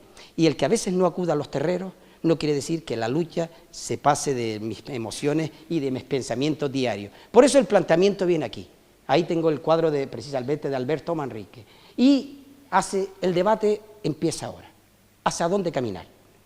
¿Qué hacemos? ¿Cómo podemos evolucionar o cómo podemos cambiar lo que pueda ser cambiado? Yo creo que cuando hablamos de hacia dónde caminar, el primer debate es ¿y la salud? En ese planteamiento de caminar, ¿hacia dónde debe ir? En primer lugar, yo creo que hay imágenes que cuando hablamos de un legado de un pueblo no se pueden permitir. Y no porque no exista la buena voluntad, pero la buena voluntad nunca piensa y actúa casi siempre de manera anómala, por muy buena voluntad que sea. O tenemos profesionales que sean capaces de resolver las situaciones que se presentan, o pueden acontecer situaciones que no voy a nombrar, pero que todos conocemos. Y eso no es posible que acontezca. Por ese planteamiento yo siempre digo, si el debate es fuente de identidad y es identidad de un pueblo, no podemos permitir que acontezcan cosas que dan imágenes de pobreza. Y esa imagen de pobreza no puede existir. Y está claro que al final el debate es claro. Yo creo que el planteamiento es este. Será más razonable contar con profesionales que nos resuelvan la papeleta y que responsabilicemos a ellos de su conocimiento y de su actuación para evitar, especialmente cuando ocurren, y además ocurren, porque parece que solo es necesario cuando eso es visible al resto de la sociedad, que alguien tenga que controlar estas cuestiones. Los responsables lo saben. Que lo hagan, no lo sé, no lo voy a decir. Y el otro debate relacionado con la salud es el peso. Y en el peso a mí me gustaría hacer matizaciones. Está claro que nadie debe quedarse fuera. Le decía Alonso Quijano a Sancho, precisamente en ese debate del Quijote, Sancho, nadie es más que nadie si no hace más que nadie. Y está claro, así debería ser. Todos deberíamos tener derecho, pero hay un planteamiento serio. Está claro que no hace falta decirles quién soy yo. Precisamente en ese debate yo creo que ese planteamiento lo quiero dividir porque entonces son casi 300 para llegar al resto. En ese planteamiento a mí me gustaría entrar en un debate. Yo no voy al cuerpo a cuerpo personal, porque el cuerpo a cuerpo personal derrota, pero sí voy cuando voy a un sitio, explico y digo lo que pienso y entonces me someto y me sujeto a que me digan lo que crean, pero con conocimiento científico. Lynn Margulis, una mujer extraordinaria que no fue premio Nobel, siempre decía lo mismo: solo la ciencia es noticia, el resto es chismorreo. Al chismorreo no respondo, a la ciencia sí. En ese debate pensemos, si nosotros no somos capaces de luchar contra los conflictos que tenemos evolucionando adecuadamente, estamos generando trastornos en la situación de posibilidad de poder captar a nuevos socios creativos practicantes de la lucha canaria. Y nosotros sabemos perfectamente que, siguiendo la CIDO, la Sociedad Española que lucha contra la obesidad, hablamos de bajo peso menor de 18,5 relacionado con índice de masa corporal, una cifra, y hablamos de normopeso entre 18 y 24,9, y hablamos de sobrepeso por encima de 25 hasta 30, y hablamos de obesidad por encima de 30, que puede llegar a una obesidad mórbida. Pensemos lo siguiente: uno de los 5 factores de riesgo de la sociedad actual es el sobrepeso, pero le une el estrés, el sedentarismo, la alimentación y los hábitos adictivos. Si esos son así, o nosotros somos conscientes que hay que cambiar algo, que deberíamos exigir un cambio, porque yo sé que al final el debate es el de siempre. Todos dicen, para todos. Pues miren ustedes, por supuesto, cuando hay una norma tiene que ser para todos. Si no es para todos, la norma no sirve. Una norma que se transgrede y que puede ser para uno flexible y para otro no, la norma no va a servir. Pero es que tendemos a una obesidad importantísima, mórbida por encima de los 35 años, si no somos capaces de someter y de sujetar a las personas en un primer momento. Por tanto, desde la salud, tanto precisamente lo que significa la asistencia médica como el control del peso se nos convierten imprescindibles, imprescindibles. Y es un tema de compromiso, como casi todo. Por eso debe llevarnos a un... ¿Por qué traigo a una persona en concreto? Les explico por qué. Marcos Ledesma, Puntala, precisamente me decía que tenía que coger peso para poder competir con los que eran iguales que él, para evitar los trastornos. Marcos Ledesma, en estas condiciones, pues tenía una dificultad, las tiene posteriormente. Pero miren, este es Marcos Ledesma venciendo precisamente a uno de los luchadores más grandes que ha existido. En ese momento está a alguien del hierro, que todo el mundo sabe que es Francis Pérez. Estos puentes que hacía precisamente Marcos Ledesma, es difícil hacerlos con sobrepeso, pero en el Día de Canarias último, yo vi otra vez a Marcos Ledesma hacer esos puentes. ¿Por qué? Porque yo creo que es el luchador que más se ha beneficiado de la pérdida del peso. Entonces, lo que criticas posteriormente te das cuenta que eres uno de los beneficiados, porque si tú bajas y bajan los demás, los buenos siempre son los buenos, y desgraciadamente en muchas situaciones son de dificultad. Yo veo a Carmelo, y Carmelo, está claro que competir con un conocimiento y con una técnica se hace difícil ante un sobrepeso. Y eso me debe implicar en esa cuestión, porque viene el tercer apartado, la Agencia Española de Protección de la Salud en el Deporte. A mí me gustaría, cuando me muera, que no quiero morirme todavía, que tengo muchos compromisos, el fin de semana tengo la romería, sería una trastada. Entonces, partiendo de esa premisa, lo que quiero decir con esto es el compromiso de... Estoy en ello, porque a veces se convierte en un compromiso personal. La Agencia Española de Protección de la Salud en el Deporte, estoy intentando que nos regulen. Hemos tenido dificultad, lo que este año creíamos que habíamos conseguido, el que no haya un gobierno estable ha generado un trastorno. El que no haya un gobierno ya no estable, el que el gobierno no esté en funciones, sino real, no nos ha permitido hacer lo que ya teníamos conseguido, pero que espero que en poco se pueda resolver. Y es precisamente que hayan controles en la lucha de dopaje. No hay vuelta de hoja. Igualan, pero igualan por una sencilla razón, porque llevamos 25 años luchando y hay muchas dificultades. Es verdad, ha sido el único deporte que ha sido capaz de decir, quiero que me controlen, porque las cosas están raras. Pero ya nos encantaría, a veces me dicen, vete aunque sea que te vengan los terreros. Sí, pero yo tengo tantas funciones que a veces me pregunto, ya me encantaría a mí estar, pero yo lo que sí les puedo dar es una estampa, si eso asusta, se lo doy a cada uno para que la vean, pero el debate es que no hay más posibilidad. Pero no nos olvidemos, mire, la primera luchada que se hizo, que se controló hace precisamente ahora 25 años, fue el Roque Nublo Tetir, de tal manera que esa fue la primera, y yo espero que podamos conseguir que desde que se resuelva el tema de la función, pueda conseguir lo que yo había firmado ya directamente a nivel importante. Y miren si es importante o no. Seguro que han oído hablar de Matías Jiménez el Invencible. Dicen que era el luchador más grande y por eso tenía el nombre de Invencible, era de Telde. Matías Jiménez el Invencible nació el 3 de abril de 1840. Era otro apasionado de la lucha. Cuenta una de las leyendas que yendo a Galdar, precisamente era tanto lo que le gustaba la lucha, que vio un terrero y estaban luchando. Y entonces él se puso a mirar y le invitaron a luchar. Y él dijo, no puedo porque me tengo que ir y se me va a hacer tarde. Pero él no se marchaba. Le volvieron a invitar a luchar. Y Matías se puso la ropa y barrió con todos los que estaban entrenando en el pueblo.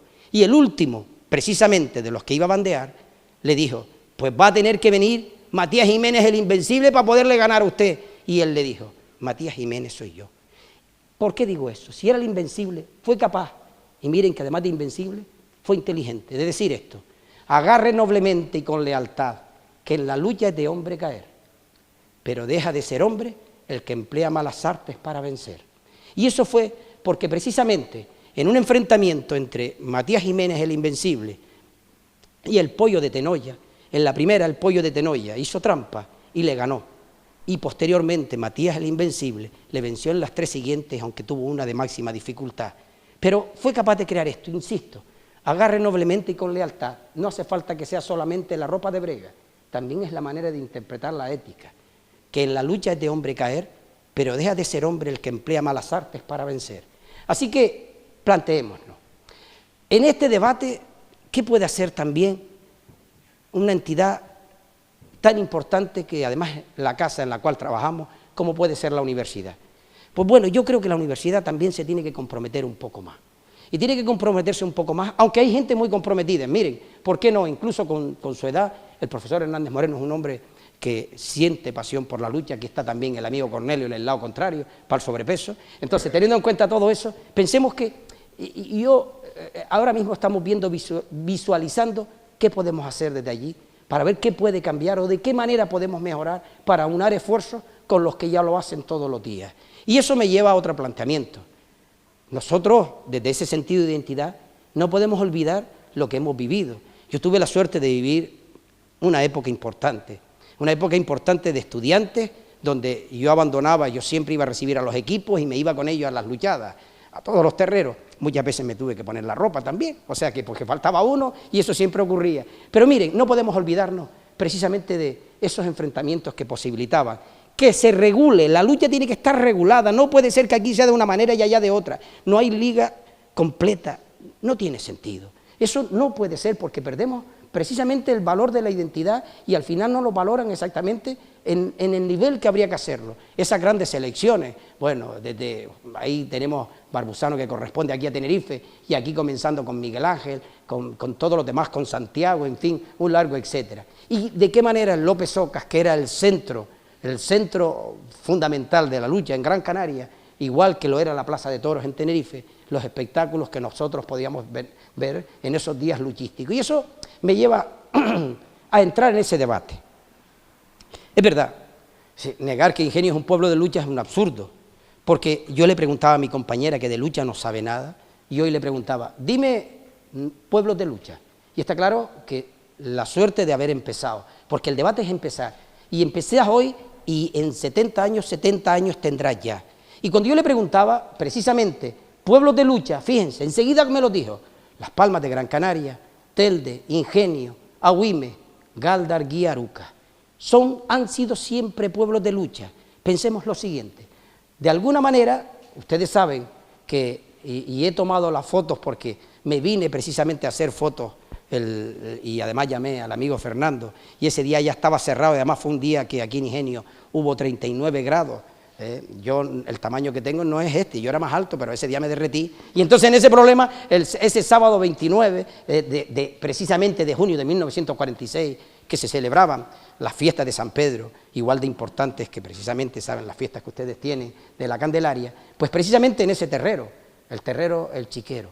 De tal manera que pensemos lo siguiente: una luchada, Maninidra de Argoma, insisto, un terrero, un día, el sábado 29 de junio del 46. Pensemos que yo recuerdo ver una película de verano del 46, además de verano del 52, y eso me lleva a decir, ese terrero del Chiquero, las características: una luchada, insisto, Maninidra de Argoma, una prestación de ropa, pero que en esa misma situación, en ese momento, existían 4 equipos: los Guanches, Arucas, el Tumbador, el Ajódar de la zona norte y el Adargoma. Y se iba a unir un 5.º equipo, precisamente donde ya había gente que precisamente podía luchar. Bueno, el debate está ahí. En una conversación, Juan Mujica, precisamente en ese momento no, pero Juanito Mujica, alma mater de la Adargoma, habla con José Hernández Díaz, el de segundo, para de alguna manera estimular y se puedan crear un equipo en Ingenio, donde ya había ese movimiento. Y está claro que Juan Mujica de Adargoma buscas algo que enfrente a Dargoma, un luchador, un auténtico canario que luchó por sus ideas, pues sale Maninidra. Y en ese planteamiento participaron tres personas que ustedes lo controlan mucho más desde la historia que yo. El párroco Andrés de la Nuez, el doctor Juan Espino y el profesor José Suárez. Déjenme hacer una matización. En esa situación de valores, el cura, el médico y el maestro. Aquellos que muchas veces tenían el mando sin tener precisamente la posibilidad de mandar, pero se convertían en determinados momentos en referentes, en lo bueno y en lo malo. Y en ese debate no quiero olvidarme, solo pongo unos cuantos. Yo hablaba con Fernando esta tarde porque intentaba buscar esos 12 luchadores que salieron precisamente en un primer momento. Pero me llama una curiosidad que no voy a dejar de nombrar.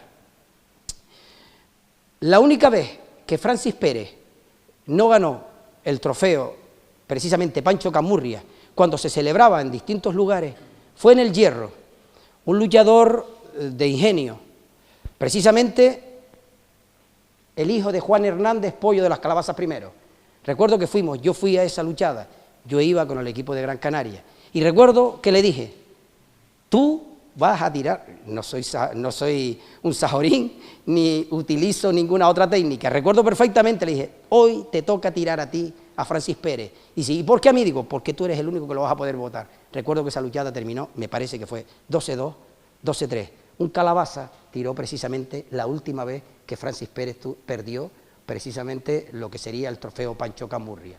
Y nos queda ahí esa situación. Así que en esta línea, a mí me gustaría, solo por nombrar, recuerdo que esto es en La Graciosa, está claro que yo soy el jamón entre el pan, y en ese planteamiento no me queda la menor duda de hablar de mi amigo Melquiades, que ha perdido más de 20 kilos, y de hecho esta semana hablé con él para otro tipo de cuestiones que tiene que hacer, y Tonono que lo ha perdido. Esto fue en una lucha del Día de Canarias que se celebró precisamente en La Graciosa. Y a mí me gustaría indicarles algo. Fíjense de dónde viene mi historia. Mi historia no viene de ahora.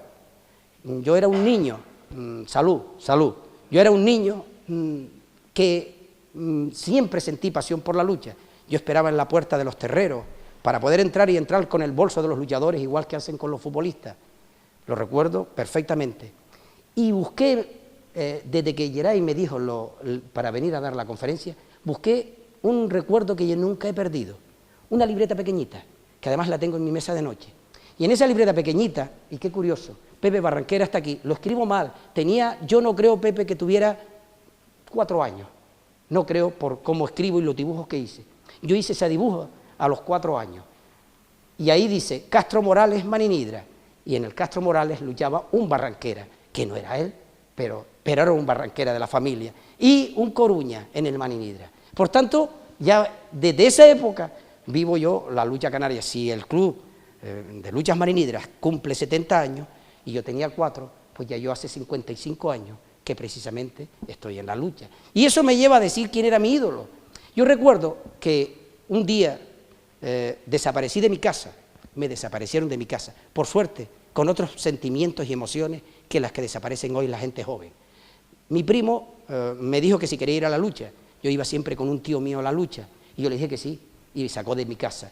Mi primo, en este momento, no era ni un Galdar, era el veterano de Galdar. Y él, ahora mismo está en Venezuela, y resulta que yo era un niño, aquí ya está un poco mayor, entre 2 luchadores a los cuales yo estimaba muchísimo, Valerio Mendoza y Nono Martel. Ahí ya tenía un poco más de la edad que decía antes. Pero esas fotos las guardo con el cariño de siempre, por pensar que el debate continúa. Y ese es el compromiso que he mantenido también con Ingenio, precisamente con el amigo Juan, con presidente del equipo, con el amigo Fernando, cuando he venido a hablar de la lucha contra el dopaje, cuando estuvimos hablando de a toda vela para poder luchar precisamente contra las situaciones. Siempre Fernando, aunque me dijeron que el sábado cuando le ganaron al Galdar saltó para arriba desde la mesa, que yo no lo entendí, parecía un volador, auténtico, pues se lo vamos a perdonar. Esos sentimientos son así. Entonces el debate viene aquí. Y yo casi que cito aquí, está el amigo Carmelo, está mi amigo Ulises, está Ramón Mendoza, está Norberto Marrero, está Juan Espino, hay unos cuantos luchadores más, aquí está el Pardelera, Miguel Pardelera, y el puntal A que está es este que está aquí. Esa situación me lleva a recordar algo, cosas de difícil entendimiento que ocurren en la vida, y algo que yo creo que a veces la lucha se olvida, y hay gente que desde su parcela hizo muchísimo, precisamente este hombre, y yo siempre le hago mi reconocimiento, porque escribía de lucha, necesitamos que se escriba, porque lo que no se escribe en el tiempo no existe, y eso es fundamental. Y yo me gustaría acabar con un poema que se llama La lucha canaria, que precisamente es de Juan León Gutiérrez y lo recoge Salvador Sánchez Borito, precisamente en el libro Lucha Canaria, en la página 45-46, que dice así: el gesto caluroso de dos manos que se estrechan, de dos brazos que se enlazan, de dos cuerpos que se engarzan sobre la mullida y rubicunda arena, el respirar fuerte y jadeante, la expresión firme y serena, y en un instante el movimiento alegre y bullicioso de dos cuerpos que se baten, sin voces ni alaridos que arrebaten. Las piernas se doblegan con coraje, bregan en lucha noble y sin ultraje, y un hombre lleva al otro hacia la arena, sin saña ni sangre, sin dolor alguno, se estrechan la mano nuevamente, el vencedor al caído ayuda noblemente a erguirse y volver junto a su bando, con palmadas y voces jadeando. El público aplaude la proeza, y este deporte de singular nobleza, bravo y fuerte, de resistencia mucha, es nuestra típica canaria lucha. Muchas gracias.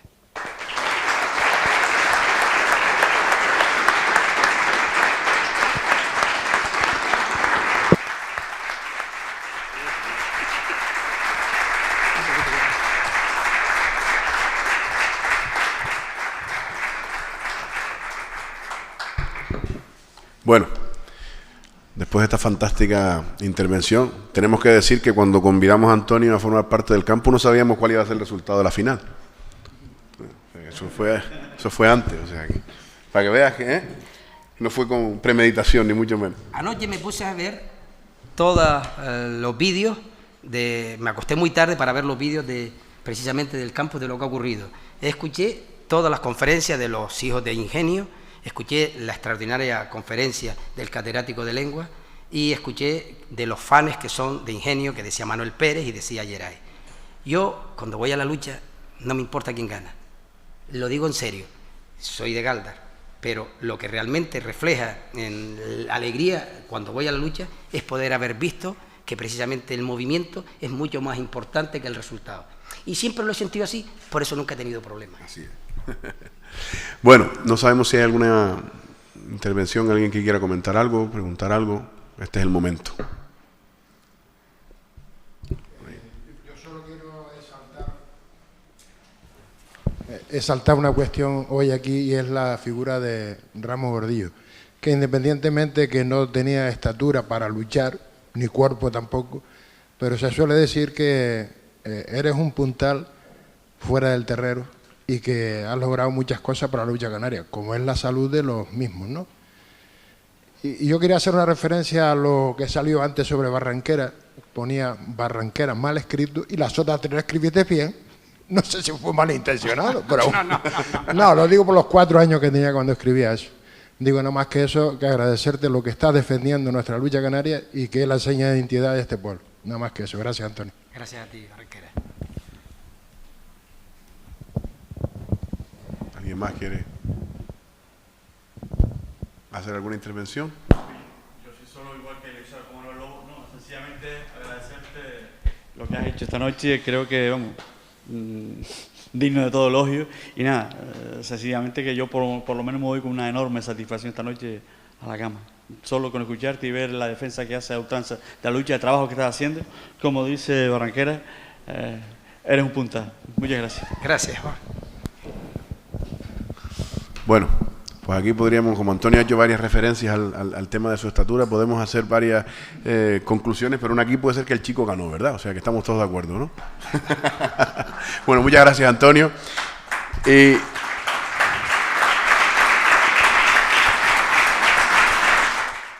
ahora para Antonio Ramos Gordillo hay un presente. Sí. Sí, bueno, ya para finalizar, en nombre de la Universidad de Las Palmas de Gran Canaria, del Ayuntamiento de Ingenio, de Coros y Danza y de ese par de cientos de voluntarios que conforman esta 21ª edición del Festival Internacional de Folclore, nos escatimamos esfuerzos para agradecer a todos los componentes y todos los ponentes que han conformado las diferentes mesas, pues su dadivosidad, por compartir su conocimiento, que muchas veces es fruto no solo de años, sino de toda una vida, y por ese desinterés, que es una de las características que conforma este campus de etnografía y folclore y por ende este festival. También agradecerle a este canal el trabajo que realiza para la difusión de esta jornada, ya que no solo ustedes podrán presenciarla mañana a las 21 horas, sino por internet para el resto del mundo. También a la Concejalía de Cultura y al amigo Galindo, para que la técnica, pues todos podamos disfrutar de una nitidez y unas audiovisuales, pues como ustedes han podido presenciar. A ustedes agradecerles la atención y el respeto una vez más. Muchas gracias y muy buenas noches.